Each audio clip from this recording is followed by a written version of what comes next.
Salut tout le monde, je suis super contente de vous montrer comment j'ai fait le maquillage que je porte dans cette vidéo. Donc c'est celui que j'avais dans ma vidéo de tutoriel coiffure où je portais la coiffure que vous voyez en ce moment. Et vous êtes vraiment plusieurs à m'avoir demandé de faire le tutoriel. Donc la première chose que j'ai utilisée, c'est ma poudre bronzante de chez Physicians Formula. C'est la Bronzer Boost. Des fois, j'aime ça venir illuminer sous mes yeux, donc j'utilise un illuminateur comme ça ou un correcteur que je viens appliquer. Et j'ai mis ça dans une ancienne palette d'aquarelle dans laquelle j'ai mis quelques correcteurs et aussi quelques rouges à lèvres que j'avais fait fondre. J'aime ça venir fixer rapidement avec mon pinceau sur lequel j'avais ma poudre bronzante.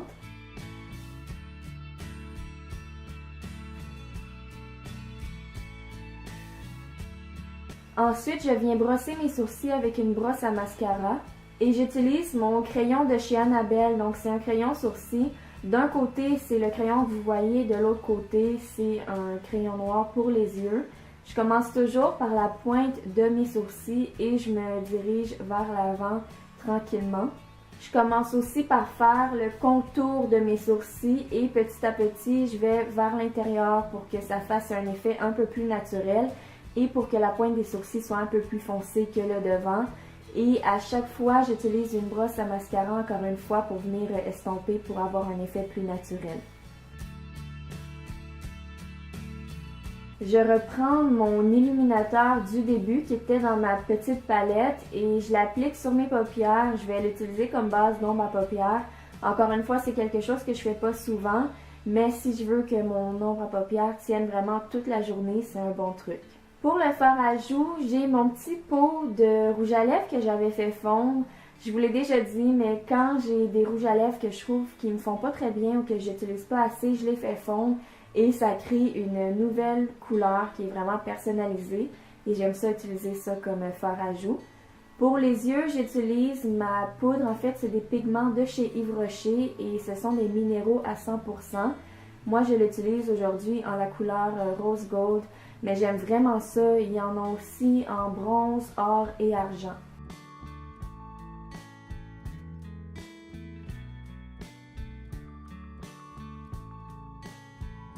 Pour définir le regard, j'utilise une couleur un peu plus foncée. Donc c'est un mauve violet.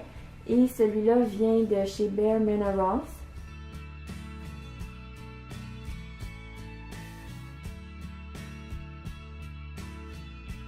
Et j'aime ça aussi utiliser comme couleur de transition une couleur un peu taupe. Donc c'est une ombre à paupières de la marque personnelle de chez Jean Coutu que je vais venir mettre dans le creux de ma paupière.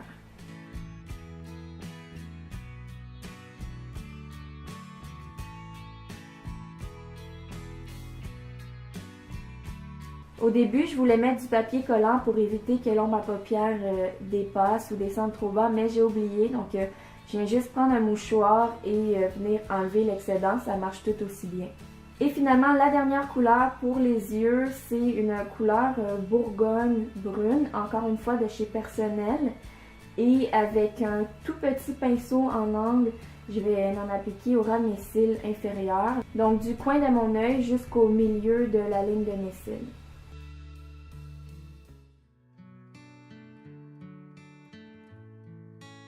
J'utilise mon mascara bio de chez Juice Beauty. Personnellement, c'est pas mon préféré. J'aime beaucoup mieux mon mascara Organic Wear de chez Physicians Formula, mais il m'en restait plus. Donc, je termine celui de Juice Beauty. Mais je trouve qu'il faut en mettre pendant vraiment très longtemps. Il faut en mettre beaucoup pour que ça commence à apparaître. Donc, j'aimais mieux mon ancien mascara. J'aime ça l'appliquer en zigzag. J'en applique aussi un petit peu sur le dessus des cils et j'en applique sur mes cils inférieurs. Pour les lèvres, j'utilise mon rouge à lèvres naturel de chez By Beauty. Donc c'est un rouge à lèvres à deux côtés. J'utilise la première couleur que je vous ai montrée, mais il y a aussi l'autre côté sur lequel il y avait une autre couleur. Vu que la couleur que je veux était un peu écrasée, je viens l'appliquer avec un tout petit pinceau pour les lèvres. Et c'est une couleur qui est vraiment très opaque, mais on peut en mettre juste un petit peu comme moi aujourd'hui ou l'appliquer vraiment avec plusieurs couches pour que ce soit vraiment très flamboyant. Donc voilà pour le look final, j'espère que vous aimez. N'oubliez pas d'aimer la vidéo si vous voulez que je vous fasse plus de tutoriels maquillage. C'est quelque chose que je vous fais pas souvent parce que la plupart du temps, je me fais un maquillage vraiment très minimaliste. Mais vous m'aviez demandé